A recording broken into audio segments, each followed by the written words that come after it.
Welcome to Mapping Success. I'm Dr. Marie Morse, and we're turning dreams into destinations. As you hold on to that dream, You have joined a community, so if you are new or you're returning, congratulations being on the journey to the best version of who you can be. Now, what we're going to dig in today is all about our work environments and what we are fully in control of. And it doesn't mean that you have to be self-employed to have any degree of control or complete control over how you are existing in your work environment. What we are going to do is we're going to take the skills that we've learned from being purposeful in the relationships that we have in our lives to saying, how do we live purposefully with what we're doing on a day-to-day in our work? The theme that we've continued to build on are those foundational principles that may sound like a broken record to you by now, but hopefully you're starting to almost have them become as a part of the fiber of who you are. Trust, respect, communication, best in class, whatever it is that you do or prioritize, and teamwork, making sure that you're always looking at where can you reach out for help and who's reaching out to you, and making sure that those are those reciprocal relationships and sharing in the efforts to getting to the destination of the best version of who you are. When we're looking at work, it is really important to start from day one. And whether you're already in your job, and it doesn't matter if you're in it for a day or a year, being able to look at your day one is very important because this is where the expectation setting comes in. One of the things I learned on my own personal journey of being a clinician is that this is a really clunky way of getting to where you want to be. You know, as a clinician, most times when we're interviewing for jobs, we don't even know the salary that we're interviewing for. They don't even tell us. And it's almost viewed as arrogant or rude to ask early on in the interview process. And for me, it's one of those things where I say, well, it isn't going to cut both of our losses if you tell me it's a salary that is absolutely one that I can't accept because of the fact that I have other responsibilities.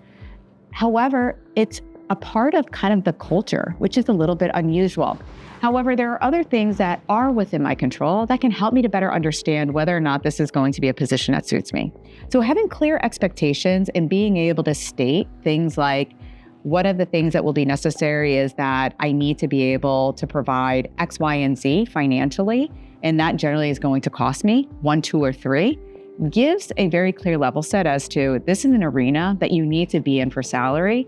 And if we're not, generally they will signal back to this may not be the right position. Outside of salary are really the things that are going to become critical to your happiness and, more importantly, sense of joy of doing what you're doing. And it really is defining what is your role, your title, your responsibilities, the scope of work. Who is it that I'm working with?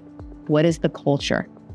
How is it that there is the support that you're looking for? What is the methods of communication that the teams use? What is the expectations in terms of responses and communication? This now helps set some of those expectations that are based on those foundational elements that we continue to examine.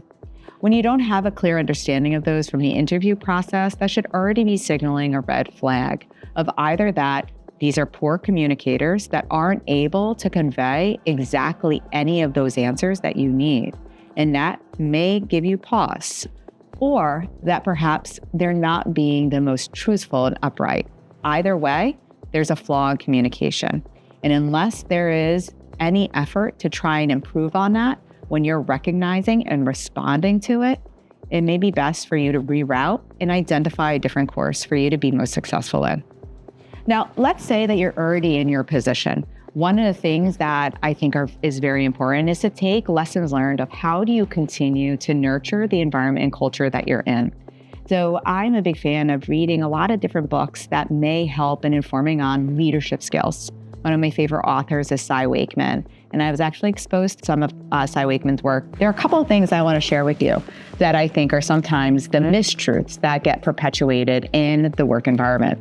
First and foremost, as a clinical leader, one of the things that very frequently people will say to me is I should have an open door policy. People should feel that they can just come into my office and be able to have a conversation about whatever it is that's on their mind or that is concerning for them.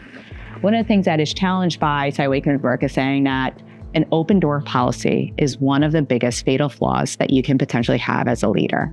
For me, I read this not only once, but maybe 10 times to make sure that I read it correctly. She goes on to then state, an open door policy invites the BMWs to park in your office. The BMWs are not a luxury vehicle. What she meant was the bitchers, whiners, and moaners. Or I guess it's bitchers, moaners, and whiners. But with that stated, it is not facilitating a solution mindset. It's not facilitating teamwork. It is facilitating people to deliver grievances that you potentially can't act on. One of the things that's important is to be able to delineate what are the sources of the challenges that may be experienced.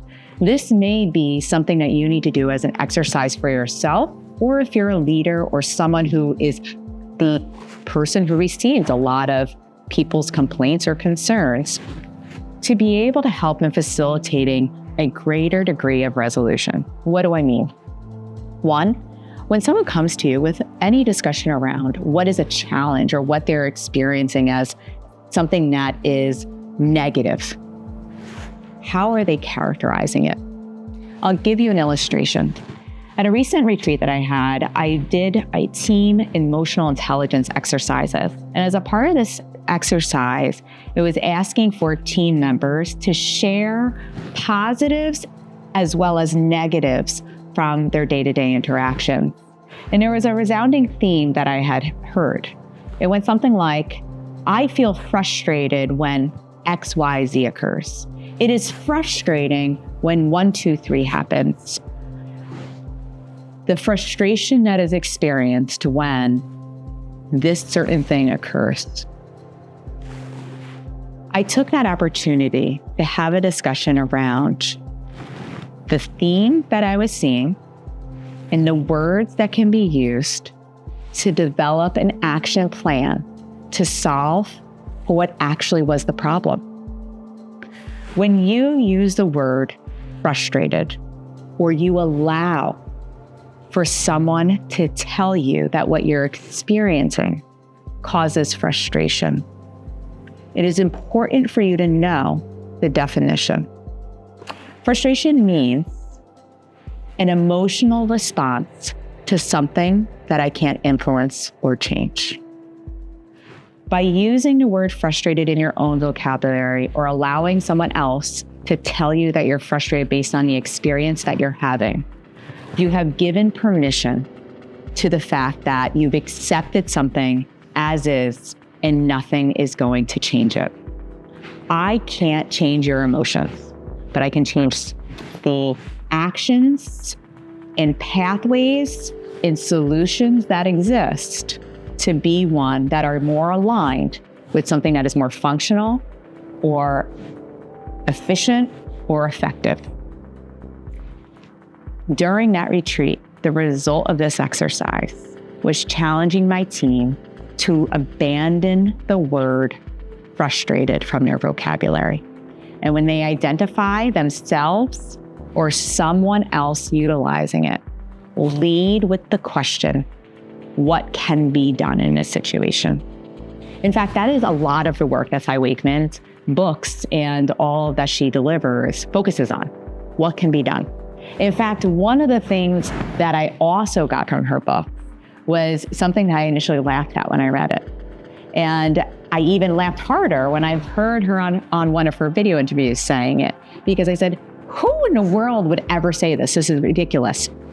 And she said, when my staff come to me, or when my team members come to me with a challenge and they're telling me, John was doing XYZ and I was doing all this work and they weren't doing this, her first response is, what does great look like?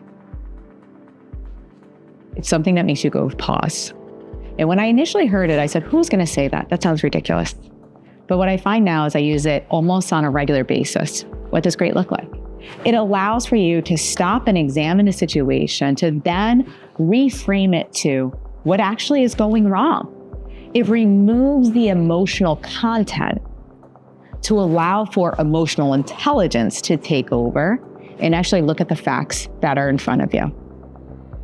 When we are able to engage in exercises like this, it does allow for us to be able to remove the drama from the workplace, which usurps up to 2 to 3 hours a day, and allows for a greater degree of efficiency and effectiveness in all ways.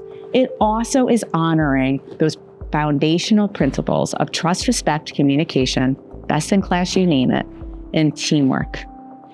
By being able to be solution-minded, action-minded, and abandoning the victim mentality and being empowered to say, this is the next step we're going to take, allows for you to be able to achieve that work-life balance that we've talked about in the past.